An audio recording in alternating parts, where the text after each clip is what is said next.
I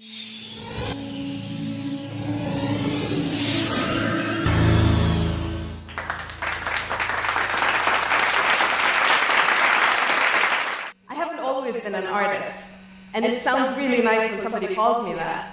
What actually happened is that I just discovered coloring and design, and in the process started a coloring epidemic, and I'm going to be telling you the story today. The first person who ever pushed that little colorful button in my heart was my mother. She wasn't an artist herself, but she was a creative person. She was cheerful and very joyful, and she would have me color on anything, even walls and furniture, and then she would put my art all over the house for display. She even kept it until recently just to show off. I asked her about anything that had to do with my life. She was my best friend, and as I grew up, I was appointed the decorator and the colorist of the house.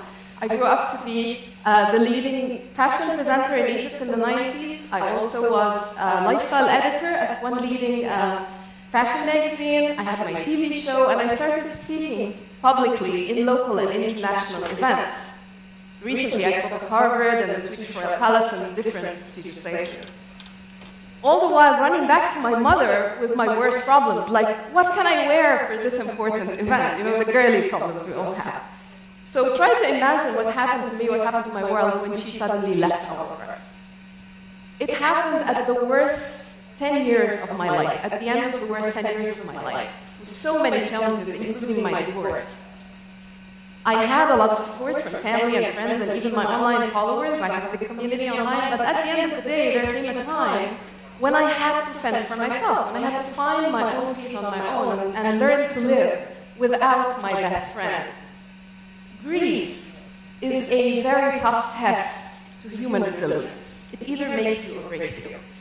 I love psychology, but I had no idea I will be hit with the full force of all the symptoms of grief, including forgetfulness. That's why I have carried this here. And as well, the worst thing that ever happened to me after that was that I literally lost words. Now, I'm a writer, speaker, and trainer.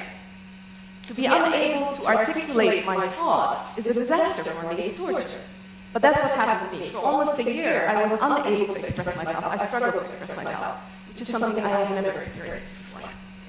So I was scared. I wanted to find my old self again. I wondered if I had changed forever. And I desperately needed an alternative way of expressing myself that did not include words. I tried everything I used to like before. Exercise, music, traveling, going out, even cooking. I love cooking as well. Nothing worked. I had to find a very strong alternative. So I thought if my mother was alive, she would want me to go on living happily, as I always did. And I thought, what made her happy? And I discovered that colors and beauty make her happy. But I didn't know what to do.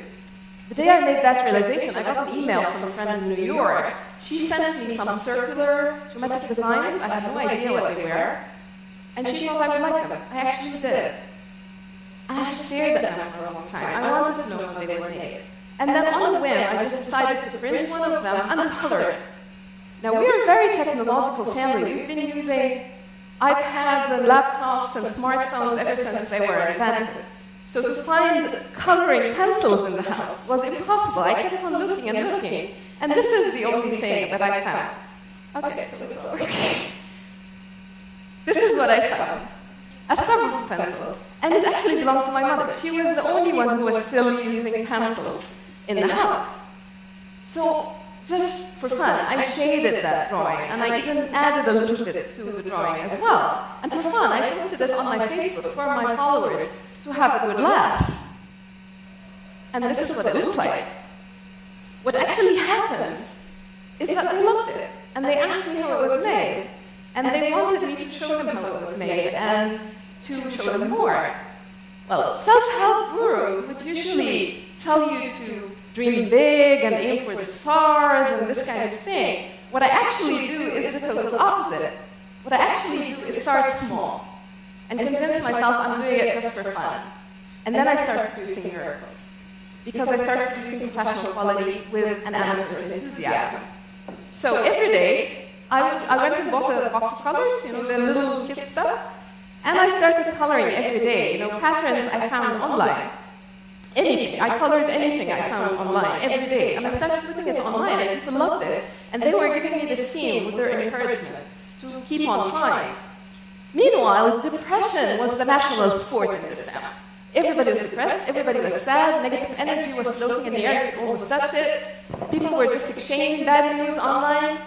And then my mother's legacy came back to me. I was thinking, how many people need the same cheer that I had? I wonder if there is something I could do to help people improve their mood and be happy, like it worked for me. Because when I was coloring, every stroke took my mind away from things. I was completely absorbed. And I found that I could express myself in the shapes and the colors. So I thought, there's probably a lot of people here that needed this. And so I thought, what about art? How about if I teach people that? So I started the first online competition for coloring in Egypt through my Facebook page. Every Friday, I put the pattern I was coloring for people on my Facebook so that they can download it and color it during the week. And then at the end of the week, they posted it, we rated it, and then we pronounced the winners. And it was amazingly cheerful. I really loved what was happening. So I wanted to fight the increasing rates of depression through art. I wanted people to be cheerful. We don't study art in school, as you know, and we think art is for children. And I think you can see the result in the ugliness around us everywhere, not only in the buildings and in the streets, but also in people's behavior. I wanted to help change that. I could see that people were polarized, they hated each other because of their differences. I wanted to help change that by teaching them to create art together and be happy about it. And this is what I was trying to do through my online competition. A couple of weeks later, when it was working and everybody was happy, I thought, wait a minute, let's up the challenge. How about if I learn to draw my geometric designs myself? Now let me tell you that I hate math. And I hate geometry. I'm really bad. How many of you hate math and geometry? Everybody.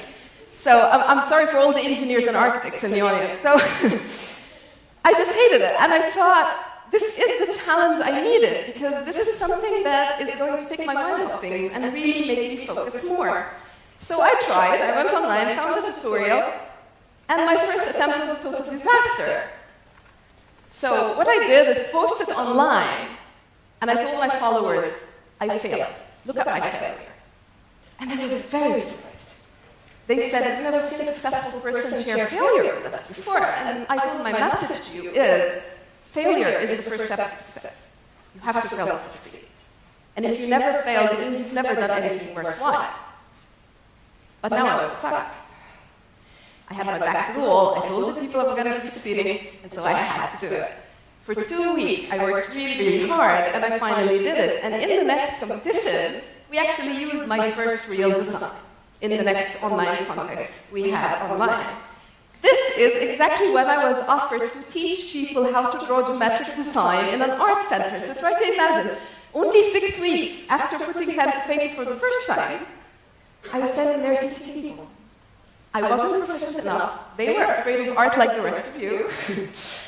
And I had to find a way. So I went to my trainer's experience, and I tried to simplify and shorten the learning process so that even beginners could join us. And I used psychology. I showed them, I believed in them. And what happened after that was a miracle. All of them turned into artists overnight, no matter what background they came from, no matter what age. And this was very exhilarating for me. The workshops at that point were all over town, all over Egypt, in Cairo and in Alexandria, and I was asked to do them abroad as well. Corporations asked me to make stress management workshops using art. And so at that point I thought a book is very logical. I should put my designs in a book and sell it as the first coloring book for adults in Egypt. I started approaching publishers. Guess what happened? They laughed at me. They said, you're crazy. Egyptians, grown-ups, coloring? You're nuts. These people, they want to eat. And if they're not eating, if they buy a book, it has to be a romantic novel. You know, go write The Blue Elephant. Then you'll be a bestseller. But coloring books for adults? No. We don't have a market for this here. They didn't think they could sell 1,000 copies in a year. I kept on trying and sending publishing proposals, which was a big mistake because it leaked to the wrong person. And they produced my idea in such a very poor quality I cried when I saw it. I was devastated. People were waking up to the trend, so they went to the internet, downloaded free patterns, put it in what they called the book, and just started selling it. So I was furious because I started this and somebody else was catching in with very poor quality. I could have accepted defeat and disappointment. I could have stood there and said, well, okay, so this is what happens here. You work hard, somebody steals your effort, and c'est la vie, it's bad luck or bad business or whatever. Or I could listen to my father. He was a lightweight boxer in college, and he taught me the one kind of success that he recognized: the knockout. So that's exactly what I decided to do, except I had a heavyweight knockout waiting for these people.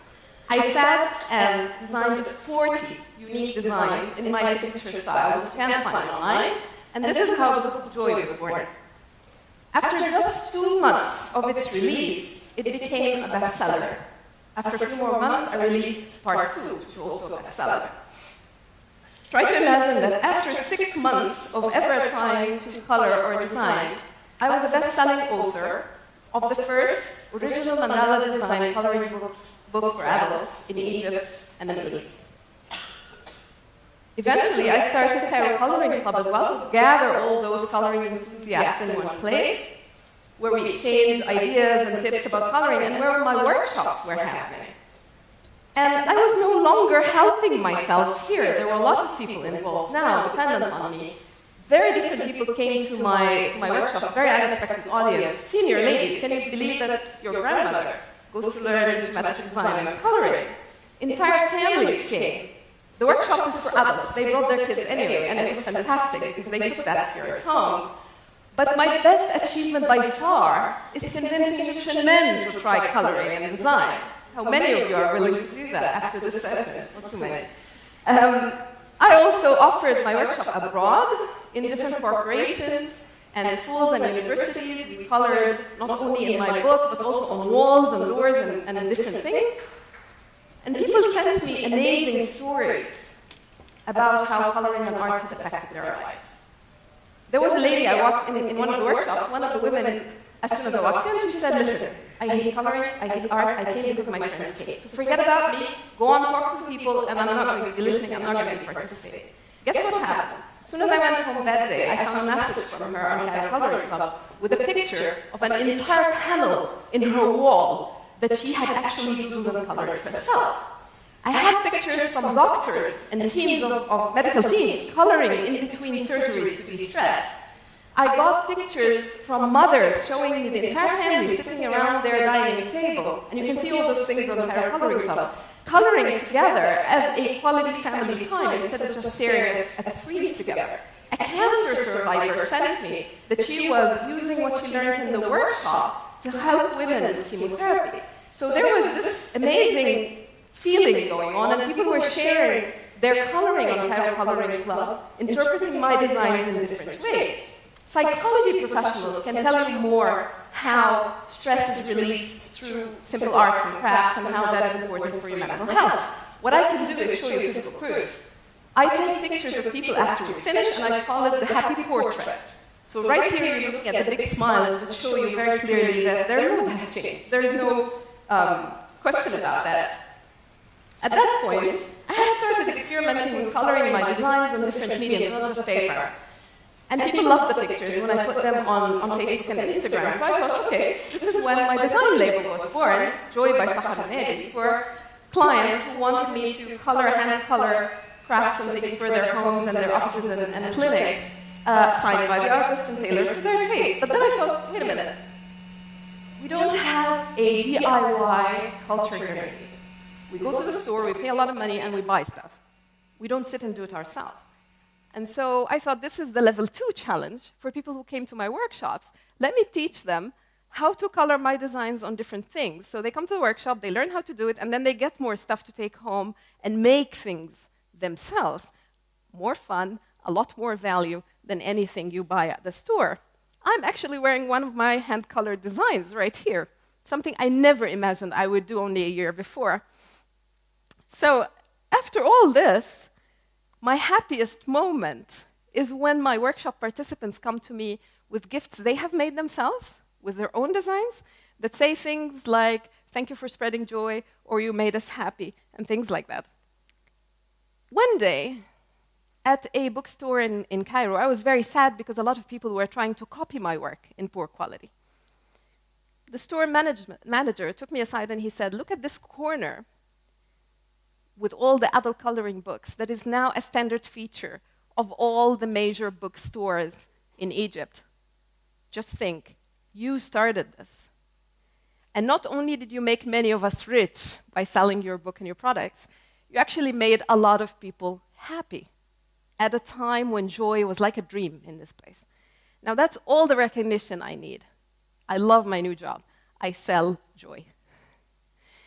This is when I realized I had actually found my ikigai. That's a Japanese concept about finding a reason to wake up in the morning, something to wake up for every morning.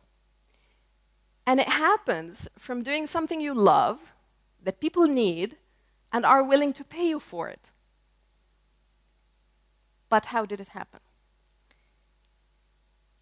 Just a couple of days ago, I read a psychological research about how your relationship with your mother could influence your success. I think I'm living proof. Her love gave me life even after hers had ended. This transformational year taught me many important things that I want to share with you here today before I go. I did this for my mother in just 1 year, all of this. And from this, I learned things about happiness, about failure, about grief, and about joy. I learned that happiness is an inside job. Never trust that to anybody else. You make yourself happy. I learned that failure is definitely the first step of success. I learned that grief could easily be colored into joy. And I learned that joy could be a full-time job you can be paid for. But also, something very important, that when you decide to take the first step, the road starts showing. So start right here, right now, with whatever you have, even if it's a little pencil stub.